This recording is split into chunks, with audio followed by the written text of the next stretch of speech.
सभापति महोदय, यह सदन जब से बना तब से कई सारे ऐतिहासिक पल इस सदन ने जिए भी हैं और सदन की कार्यवाही के माध्यम से राष्ट्र जीवन की स्मृति में वो समाहित भी हुए हैं। मेरा मानना है कि ये जो आपका निर्णय है, सदन का निर्णय है कि वंदे मातरम के 150वें साल के प्रवेश पर ये महान सदन वंदे मातरम के भाव के लिए, वंदे मातरम के यशोगान के लिए और वंदे मातरम को चिरंजीव बनाने के लिए एक चर्चा करे और इस चर्चा के माध्यम से विशेषकर हमारे देश के बच्चे, किशोर, युवा, आने वाली पीढ़ियों तक वंदे मातरम का आजादी के लिए योगदान, वंदे मातरम गान की रचना में राष्ट्रभक्ति और राष्ट्र की संस्कृति के प्रति समर्पण का जो भाव है, उसका आने वाले महान भारत की रचना में योगदान, इसके संकल्प के साथ जुड़ाव, ये सभी चीजों से हमारी आने वाली पीढ़ियां भी युक्त हो। इसलिए मैं आपका और सदन के सभी सदस्यों का हृदय पूर्वक बहुत बहुत अभिनंदन करना चाहता हूं कि आज ये चर्चा यहां पर आकार ले रही है। महोदय, हम सब सौभाग्यशाली हैं कि हम एक ऐतिहासिक पल के साक्षी भी बन रहे हैं और इसमें हिस्सा भी ले रहे हैं। ये महान सदन में जब वंदे मातरम की चर्चा हो रही है, तब कल कुछ सदन सदस्यों ने लोकसभा में प्रश्न उठाया था कि आज वंदे मातरम की चर्चा, वंदे मातरम पर चर्चा की जरूरत क्या है। महोदय, वंदे मातरम पर चर्चा की जरूरत, वंदे मातरम के प्रति समर्पण की जरूरत वंदे मातरम बना तब भी थी, आजादी के आंदोलन के वक्त भी थी, आज भी है और जब 2047 में महान भारत की रचना होगी तब भी रहे, क्योंकि अमर कृति मां भारती के प्रति, भारत माता के प्रति समर्पण, भक्ति और कर्तव्य के भाव जागृत करने वाली कृति है। इसलिए जिनको आज वंदे मातरम की चर्चा क्यों हो रही है वो समझ में नहीं आ रहा है। मुझे लगता है कि उन्होंने नए सिरे से अपनी समझ पर ही सोचने की जरूरत है। कुछ लोगों को इसमें दिखता है कि बंगाल में चुनाव आने वाला है, इसलिए वंदे मातरम की चर्चा हो रही है। वो वंदे मातरम के महिमा मंडन को बंगाल के चुनाव के साथ जोड़कर कम करना चाहते हैं। ये सही है कि वंदे मातरम की रचनाकार बंकिम बाबू बंगाल में पैदा हुए, बंगाल में गीत की रचना हुई और आनंद मठ, जिसमें बाद में वंदे मातरम समाहित हुआ, उसकी पृष्ठभूमि भी की बंगाल थी।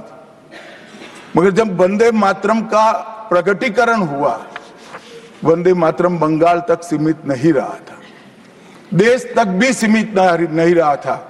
दुनिया भर में जहां पर आजादी के दीवाने थे वो गुप्त बैठक भी करते थे तो पहले वंदे मातरम का गान कर कर बैठक की शुरुआत। और आज भी सरहद पर हमारा जवान जब अपना सर्वोच्च बलिदान देता है, ये आंतरिक सुरक्षा के लिए देश के पुलिस का जवान सर्वोच्च बलिदान देता है, तो जब वो अपने प्राण त्यागता है, इसके मुंह पर एक ही मंत्र होता है, वो वंदे मातरम। मान्यवर, ये वंदे मातरम का गान, वंदे मातरम का गीत, ये भारत माता को गुलामी की जंजीरों से मुक्त करने का नारा बना था, आजादी के उद्घोष का नारा बन चुका था, आजादी के संग्राम का एक बहुत बड़ा प्रेरणा स्रोत बना था और शहीदों को अंतिम बलिदान, सर्वोच्च बलिदान देते वक्त अगले जन्म में भी भारत में ही जन्म लेकर फिर से मां भारती के लिए बलिदान करने की प्रेरणा वंदे मातरम से मिली। और ये चिर पुरातन राष्ट्र को अनेक सदियों तक अपनी संस्कृति के रास्ते पर आगे बढ़ाने की प्रेरणा भी कई सारे मनुष्यों को इस वंदे मातरम से ही मिली।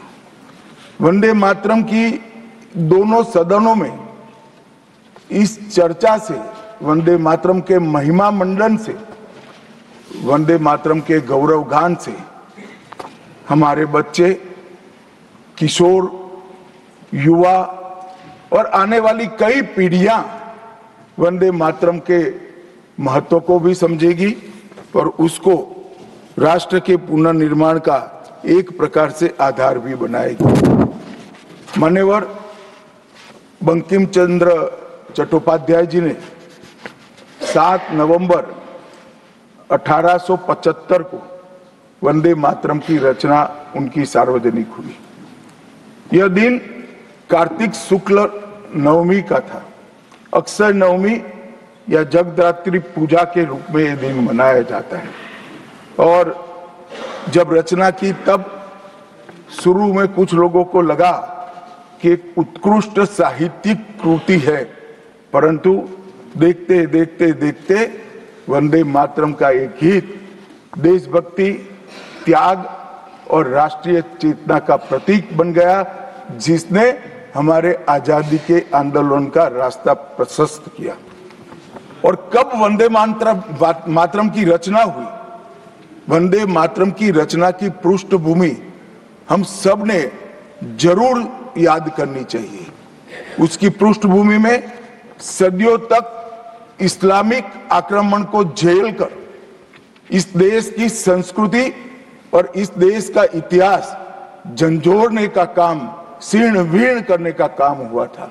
उसके बाद अंग्रेजों ने अपने शासन के काल में, भारत के गुलामी के काल में एक नई सभ्यता, एक नई संस्कृति हमें थोपने का प्रयास किया था।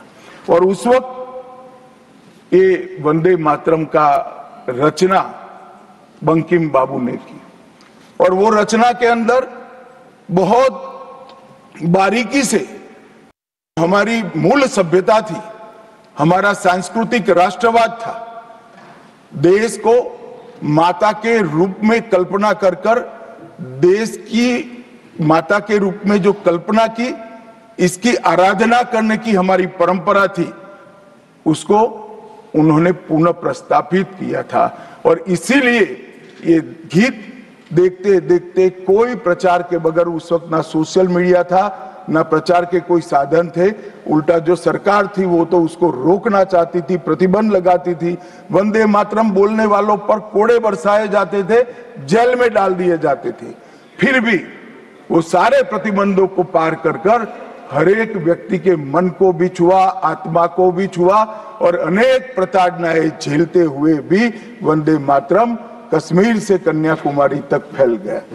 मान्यवर, ये एक प्रकार से भारत के संस्कृति के प्रति श्रद्धा रखने वाले सभी लोगों का पुनः जागरण का मंत्र बन गया।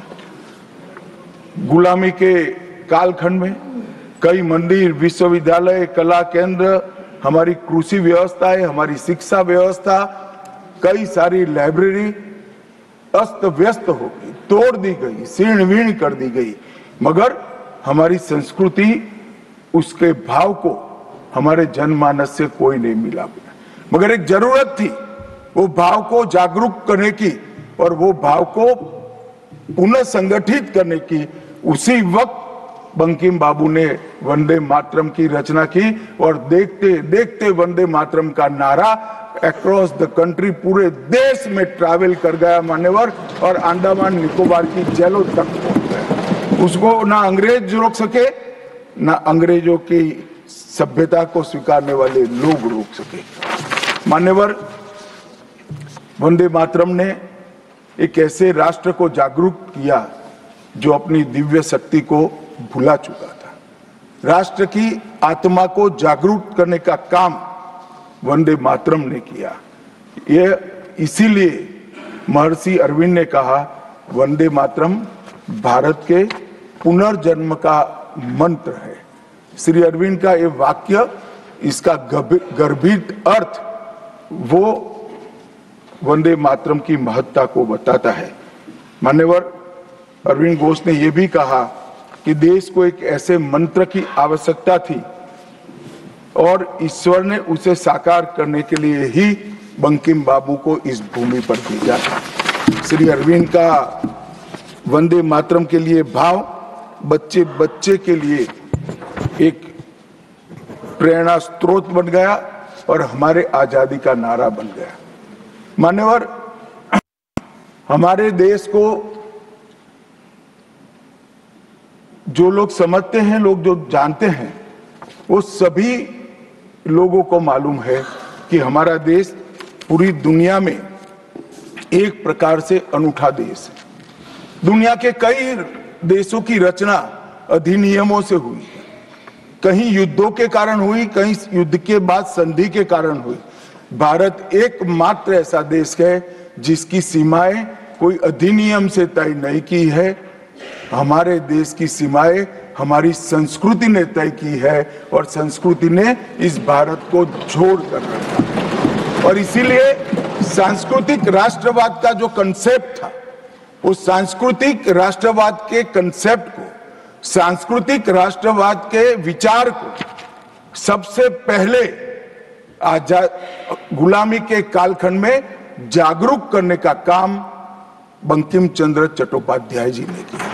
हम पूरे देश को एक बार फिर से देखें तो हमें मालूम पड़ेगा कि हमारे देश को जोड़ने वाला मंत्र हमारी संस्कृति है। हमारे देश को जोड़ने वाली, एक रखने वाला मंत्र हमारी संस्कृति है।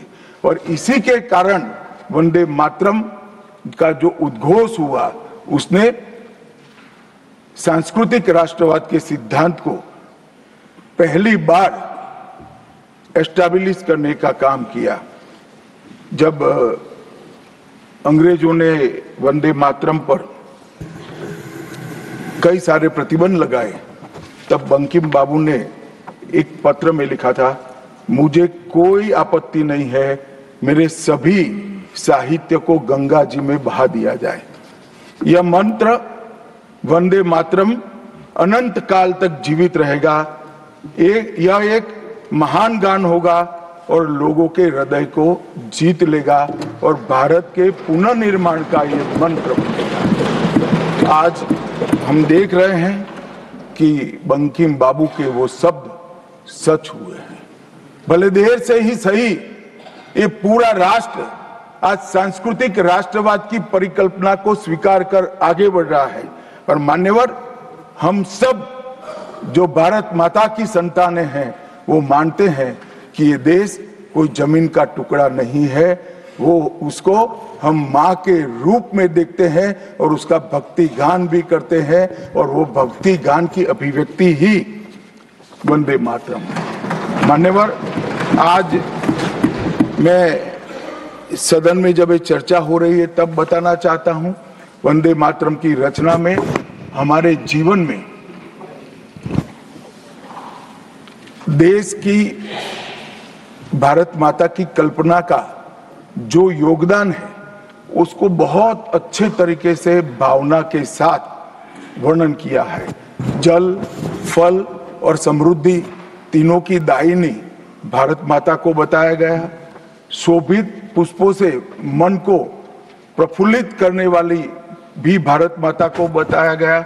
सरस्वती, लक्ष्मी, दुर्गा, ये तीनों का जो स्वरूप है वो भारत माता है। एक प्रकार से हमारा समृद्धि, हमारी सुरक्षा, हमारा ज्ञान, हमारा विज्ञान, ये सब भारत माँ की ही कृपा है और उसकी आराधना से ही प्राप्त हो सकता है। इतना बड़ा एक संकल्प बंकिम बाबू ने रखा। दुर्गा की वीरता, लक्ष्मी की संपन्नता और सरस्वती की मेघा, ये तीनों हमें भारत माँ की कृपा ही दे सकती है, या मिट्टी ही दे सकती है। इसीलिए इसको बार बार प्रणाम करना चाहिए, माँ को प्रणाम करना चाहिए। मान्यवर, एक प्रकार से जिसकी उद्घोषणा 150 साल पहले बंकिम बाबू ने की, ये विचार तो बहुत चिर पुरातन है। रामायण के अंदर प्रभु श्री राम ने भी जब उनको सलाह दी गई कि इतनी वैभवशाली लंका है, आप लंका जीत ही लिए हो, तब अयोध्या जाकर क्या करना है, यहीं रह जाते हैं। तब उन्होंने कहा कि माता और मातृभूमि ईश्वर से भी बड़ी होती है, मैं माता और मातृभूमि का त्याग करूं। मातृभूमि के महिमा मंडन प्रभु श्री राम ने भी किया। मातृभूमि का महिमा मंडन आचार्य शंकर ने भी किया और मातृभूमि का महिमा मंडन आचार्य चाणक्य ने भी किया। ये सभी ने समय समय पर हमारे अस्तित्व को मातृभूमि के साथ जोड़ने का काम किया। मातृभूमि ही हमें पहचान देती है, वो ही हमें भाषा देती है, वो ही सभ्य जीवन जीने की संस्कृति का आधार बनाती है और वो ही हमारे जीवन को ऊपर उठाने का अवसर देती है। इसलिए मातृभूमि से ज्यादा कुछ हो नहीं सकता।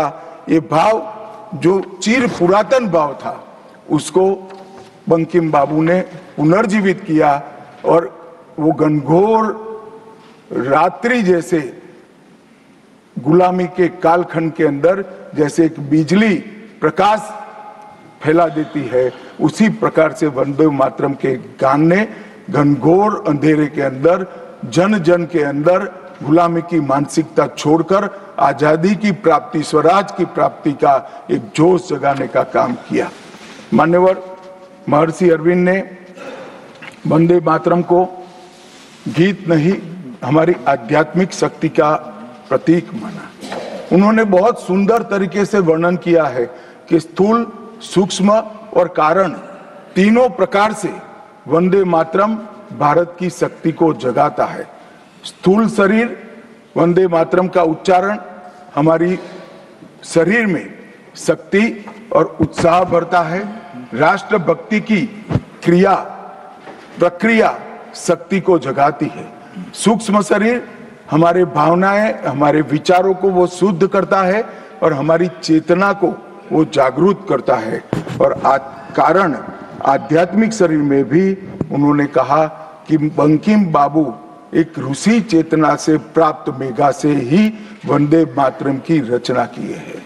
और बहुत अच्छे तरीके से उन्होंने कहा, ये गीत केवल देशभक्ति की, देश प्रेम की अभिव्यक्ति नहीं है, बल्कि भारत माता की दिव्य शक्ति का आह्वान है।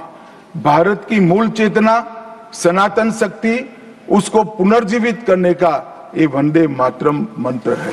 और इसीलिए आजादी के वक्त सभी हमारे नेताओं ने वंदे मातरम को आजादी के आंदोलन का आधार बनाने का काम किया। कई सारे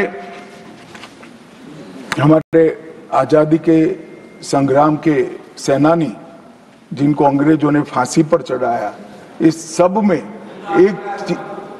एक चीज सामान्य निकल कर आती है, तो फांसी के तख्ते पर चढ़ते चढ़ते जो शहीद अंतिम शब्द बोले, वो सभी के मुंह से वंदे मातरम ही निकला। स्वदेशी का आह्वान करना हो, विदेशी माल का बहिष्कार करना हो, राष्ट्रीय शिक्षा का आह्वान जगाना हो, हर वक्त राष्ट्रभक्ति जगाते वक्त वंदे मातरम का उद्घोष इस देश ने सुना भी, इस देश ने महसूस भी किया। पंजाब के गदर आंदोलन में वंदे मातरम के शीर्षक से कई पर्चे बांटे गए। महाराष्ट्र में वंदे मातरम के विशेष अंक गणपति और शिवाजी के उत्सव में बांटे जाते थे। तमिलनाडु में सुब्रह्मण्यम भारती जी ने तमिल अनुवाद कर हिंद महासागर को भी क्रांति की चेतना से आंदोलित कर दिया था। मान्यवर, 1907 में कलकत्ता में वंदे मातरम नाम का एक अंग्रेजी अखबार शुरू हुआ, जिसके संपादक महर्षि अरविंद थे। ब्रिटिश सरकार ने उसको सबसे खतरनाक राष्ट्रवादी पत्र माना। वो राष्ट्रवादी भी कहते थे और खतरनाक भी कहते थे। और श्री अरविंद पर राजद्रोह का मुकदमा भी चला और उनको सजा भी गई। अंततोगत्वा उसको प्रतिबंधित कर दिया। मान्यवर, कांग्रेस के अधिवेशनों ने भी वंदे मातरम के महिमा मंडन को, वंदे मातरम के गान को गाया। 1896 में गुरुवर टैगोर ने कांग्रेस अधिवेशन में इसको पहली बार सार्वजनिक रूप से गाया। 1905 में कांग्रेस के वाराणसी अधिवेशन में महान कवियत्री गायिका सरला देवी चौधरानी ने पूर्ण वंदे मातरम का गायन किया। और 15 अगस्त 1947 को जब देश आजाद हुआ, सुबह 6:30 बजे सरदार पटेल के आग्रह पर पंडित ओमकारनाथ ठाकुर जी ने आकाशवाणी से अपने मधुर स्वर में वंदे मातरम का गान कर देश को भावुक कर दिया। और ये सभी भावना को देखते हुए संविधान सभा की अंतिम बैठक 24 जनवरी 1950 को संविधान सभा के अध्यक्ष राजेंद्र प्रसाद जी की अध्यक्षता में जो हुई, उसमें राष्ट्रगान के बराबर सम्मान देते हुए वंदे मातरम को राष्ट्रगीत घोषित करने का काम किया। मान्यवर, मैं कल देख रहा था कांग्रेस के कई सदस्य आज वंदे मातरम की चर्चा क्यों जरूरी है और इसको एक राजनीतिक हथकंडा या तो मुद्दों पर से ध्यान भटकाने का एक हथियार मानते थे। मान्यवर, मुद्दों पर चर्चा करने से कोई नहीं डरता है। संसद का बहिष्कार हम नहीं करते हैं। संसद का बहिष्कार अगर करना है, संसद का बहिष्कार न करे, संसद चलने दे, तो सब मुद्दों पर चर्चा होगी। हमें कुछ डरने जैसा नहीं है, छिपाने जैसा नहीं है। कोई भी मुद्दा हो, हम चर्चा करने के लिए तैयार है। परंतु वंदे मातरम के गान की चर्चा को, वंदे मातरम के गान पर की चर्चा को टालने की ये मानसिकता ये नई नहीं है। मान्यवर, ये तो वंदे मातरम का 150वां साल है। हर महान रचना का, हर महान घटना का महत्वपूर्ण साल कई मायनों में हमारे देश में मनाता जाता है। तो ये तो 150वां साल है। अब हम थोड़ा पीछे मुड़कर देखते हैं। मान्यवर, जब वंदे मातरम के 50 साल हुए तब क्या हुआ? वंदे मातरम के 50 साल हुए, देश आजाद नहीं हुआ था। और वंदे मातरम की स्वर्ण जयंती हुई 1937 में। तब जवाहरलाल नेहरू जी ने वंदे मातरम के 2 टुकड़े कर उसको 2 अंतरों तक सीमित करने का काम। कांग्रेस पार्टी की 50वें साल में जो एक प्रकार से वंदे मातरम का महिमा मंडन करने की पद्धति थी,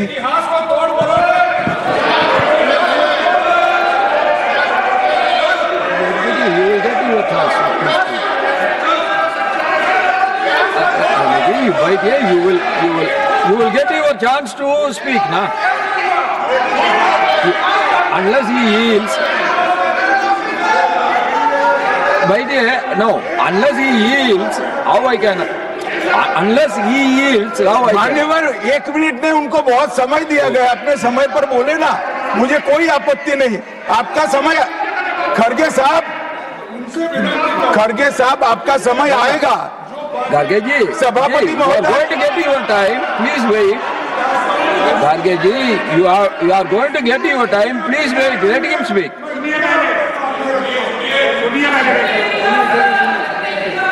मान्यवर, 50वें पड़ाव पर वंदे मातरम को सीमित कर दिया गया।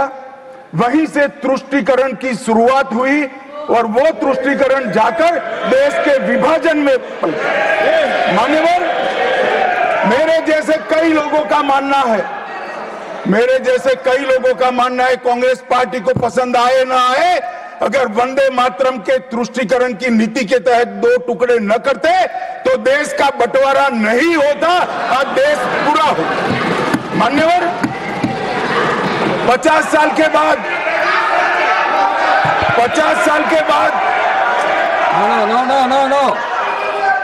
No, nothing will go on record except Honorable Minister's speech.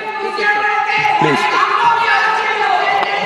मान्यवर, 50 साल के बाद वंदे मातरम 100 साल का हुआ। सबको था कि 100 साल मनाए जाएंगे, मगर 100 साल हुआ तब वंदे मातरम का महिमा मंडन का सवाल ही नहीं था, क्योंकि वंदे मातरम बोलने वाले जो सारे लोग थे उनको इंदिरा जी ने जेल में बंद कर दिया। इस देश में आपातकाल लगाया गया। विपक्ष के लाखों लोगों को, लाखों समाज सेवियों को, स्वयंसेवी संगठन के लोगों को जेल में भर दिया गया। कोई कारण के बगैर अखबारों पर ताले लगा दिए गए। यहां तक कि आकाशवाणी में उस वक्त एक ही माध्यम था, आकाशवाणी में किशोर कुमार की आवाज ही नहीं आती थी, ड्यूएट गाने भी लता जी की आवाज में ही आते थे। मान्यवर, पूरे देश को जब वंदे मातरम 100 साल का हुआ, पूरे देश को बंदी बनाकर रख दिया। और कल 150वां साल है। 150वें साल में लोकसभा में चर्चा हुई। साहब, ये कांग्रेस पार्टी की स्थिति देखिए। जिस कांग्रेस पार्टी के अधिवेशनों की शुरुआत गुरुवर टैगोर जैसे लोग वंदे मातरम गाकर कराते थे। वंदे मातरम कांग्रेस पार्टी के आजादी के आंदोलन का एक मंत्र बना था। वो वंदे मातरम के महिमा मंडन करने के लिए जब लोकसभा में चर्चा हुई, गांधी परिवार के दोनों सदस्य नदारद थे, दो में से एक भी। वंदे मातरम का विरोध आज भी जवाहरलाल नेहरू से लेकर आज के कांग्रेस के नेतृत्व तक कांग्रेस के खून के अंदर है। मान्यवर,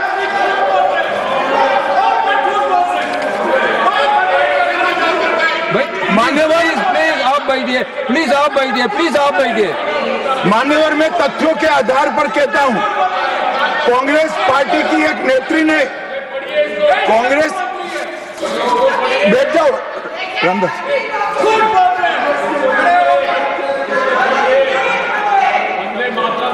अरे दिग्विजय जी, अब नौकरी पक्की है इस आयु में, क्या कर रहे हो भैया?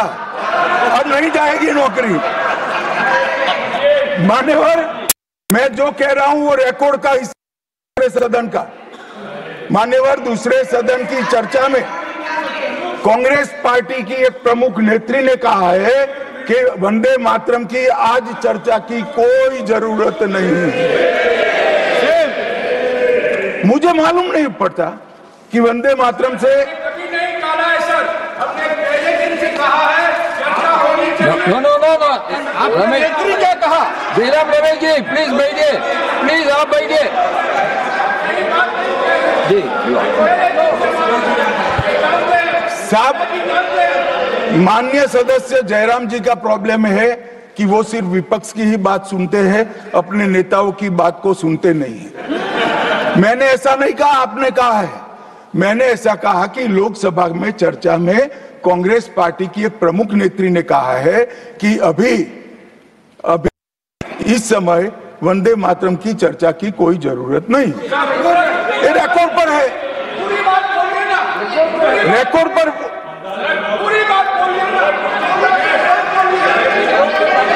मान्यवर, आप बैठिए। मान्यवर,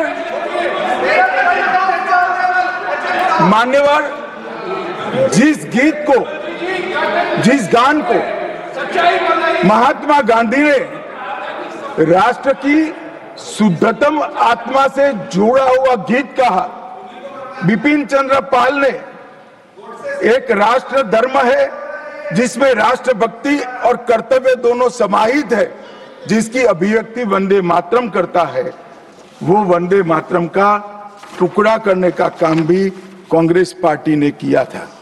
मान्यवर, अंतर्राष्ट्रीय स्तर पर भी वंदे मातरम ने हमारे आजादी के आंदोलन को गति देने का काम किया।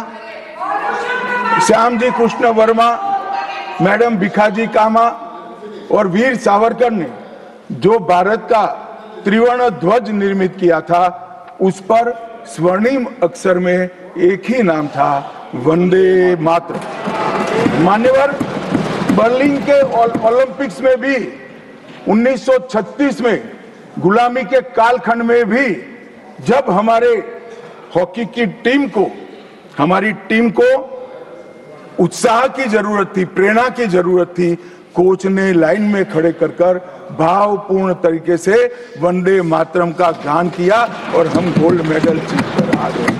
मान्यवर, भारतीय जनता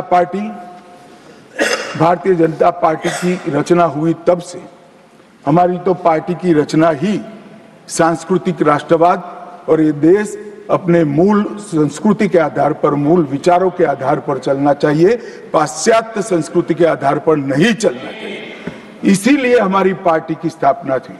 मान्यवर, इस संसद में वंदे मातरम के गान को बंद करा दिया गया। अब फिर से खड़े हो जाएंगे कि नहीं आप गलत बोल रहे हो, मगर इस रिकॉर्ड है मान्यवर महोदय। 1992 में भाजपा सांसद श्री राम नाईक ने एक शॉर्ट ड्यूरेशन डिस्कशन के माध्यम से वंदे मातरम को संसद में फिर से गाने की शुरुआत करने के लिए एक मुद्दा उठाया और उस वक्त प्रतिपक्ष के नेता लाल कृष्ण आडवाणी जी ने बहुत प्रमुखता के साथ लोकसभा के स्पीकर को कहा कि इस महान सदन के अंदर वंदे मातरम का गान होना चाहिए, क्योंकि संविधान सभा ने इसको स्वीकारा है।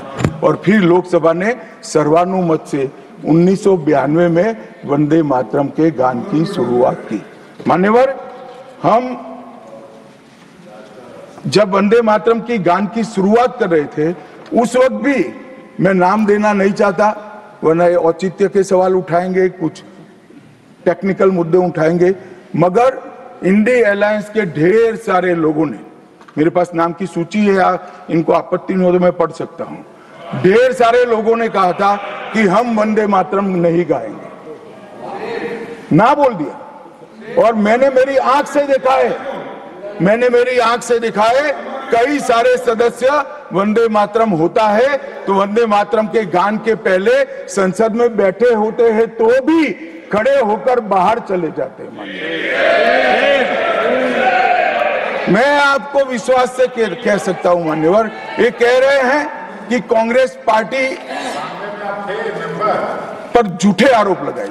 मैं विश्वास से कह रहा हूं, भारतीय जनता पार्टी का एक भी सदस्य वंदे मातरम के गान के वक्त सम्मान के साथ खड़ा न हो, ऐसा हो ही नहीं सकता, क्योंकि वंदे मातरम के गान के प्रति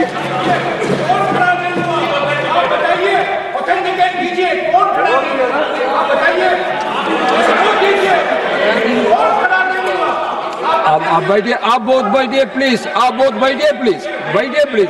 You will get your chance to speak. You can say your opinion when the turn comes to you.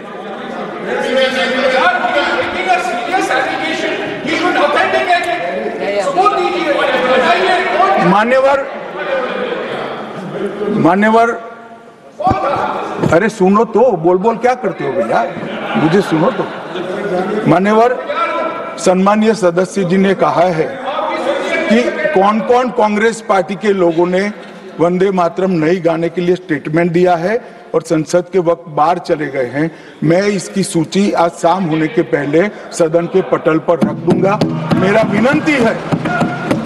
विनंती है कि वो कांग्रेस सदस्यों के नाम इस चर्चा का हिस्सा करने के लिए आप आदेश करिएगा। इस सदन की चर्चा के रिकॉर्ड पर रहना चाहिए कि कांग्रेस पार्टी के सदस्य वंदे मातरम का विरोध करते हैं। इस देश की जनता इनको जाननी चाहिए। मान्यवर, मैं दे देता हूं, दिग्विजय सिंह पढ़ लीजिएगा। अभी आपके पास क्यों नहीं है बोलो? आपके फाइल में क्यों नहीं है? मान्यवर,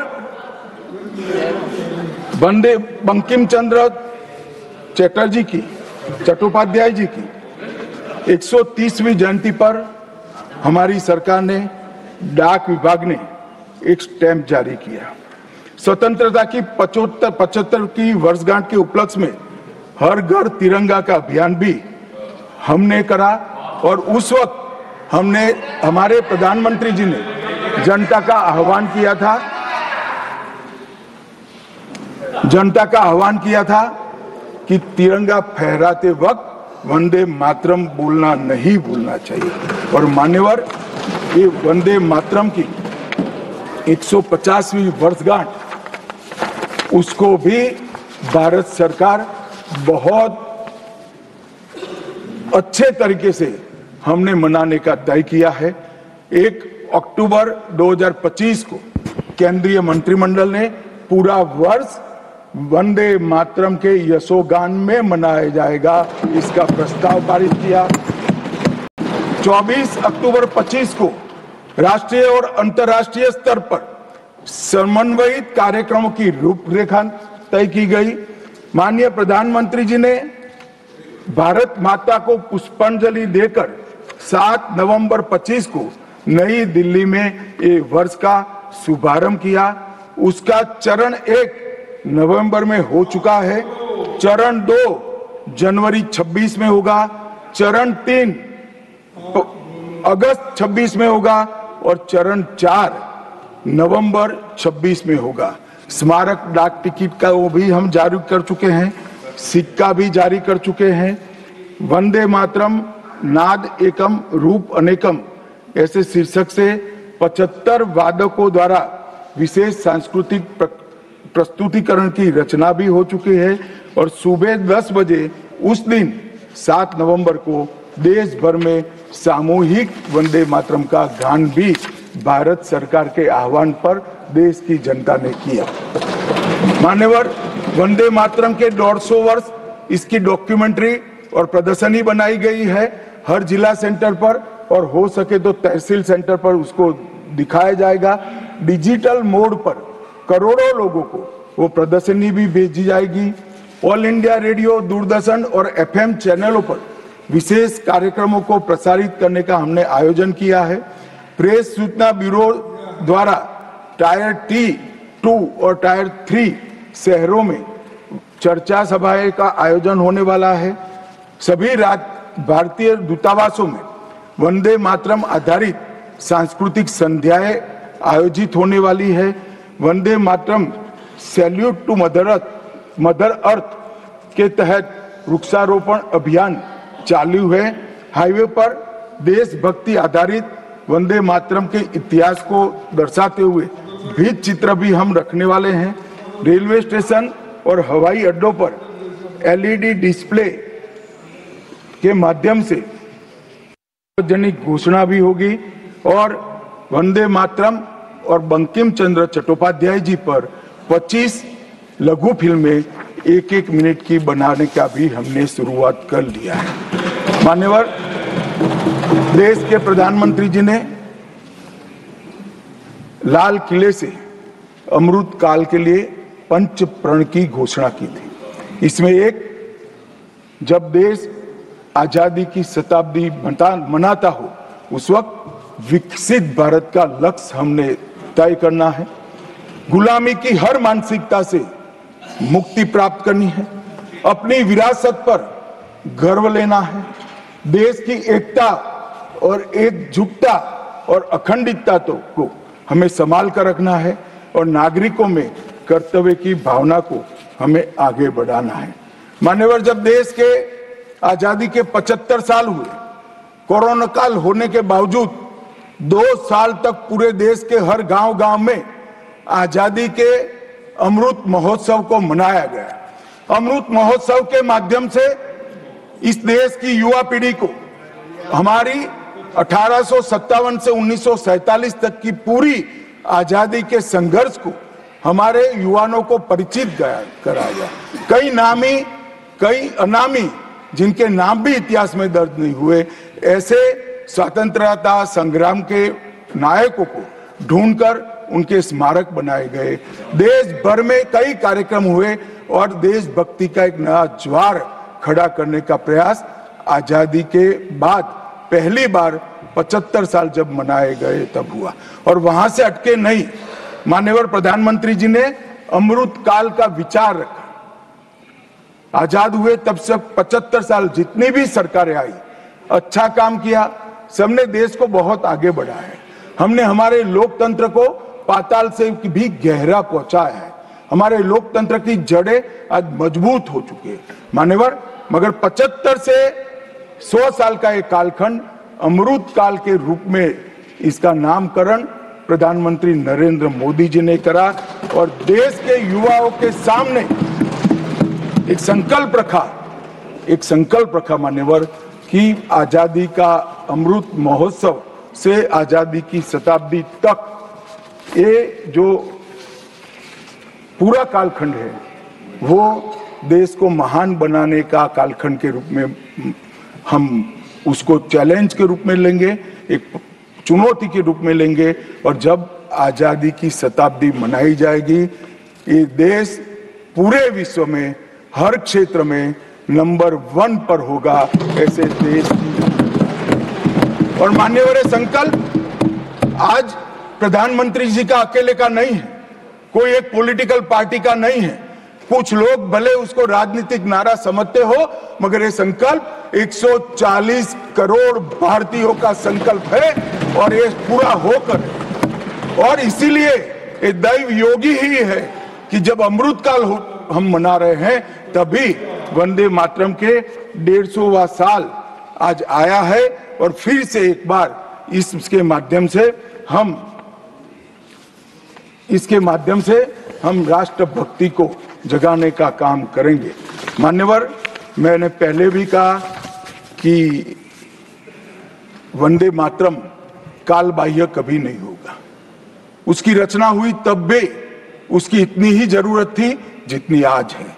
और मान्यवर, उस जमाने में वंदे मातरम देश को आजाद बनाने का कारण बना और अमृत काल में देश को विकसित और देश को महान बनने का नारा वंदे मातरम बनेगा, इसका मुझे पूरा विश्वास है। और मैं मानता हूं कि सदन में बैठे हुए सभी सदस्यों की साझी जिम्मेदारी है कि हम बच्चे के मन में वंदे मातरम के संस्कार पुनः जागृत करें, हर युवा के मन में वंदे मातरम के नारे को प्रस्तापित करें, हर किशोर को वंदे मातरम की व्याख्या के रास्ते पर अपना जीवन समर्पित करने के लिए उसको प्रेरित करें। और वंदे मातरम का ये उद्घोष ही हमारे आजादी के सेनानियों ने जो भारत की कल्पना की थी वो भारत की रचना का कारण बनेगा। और मैं मानता हूं कि सदन की भावना हमारी युवा पीढ़ी तक विशेषकर पहुंचेगी, इसका मुझे पूरा विश्वास है। आपने मुझे समय दिया, इसलिए मैं आपका पूरा धन्यवाद कर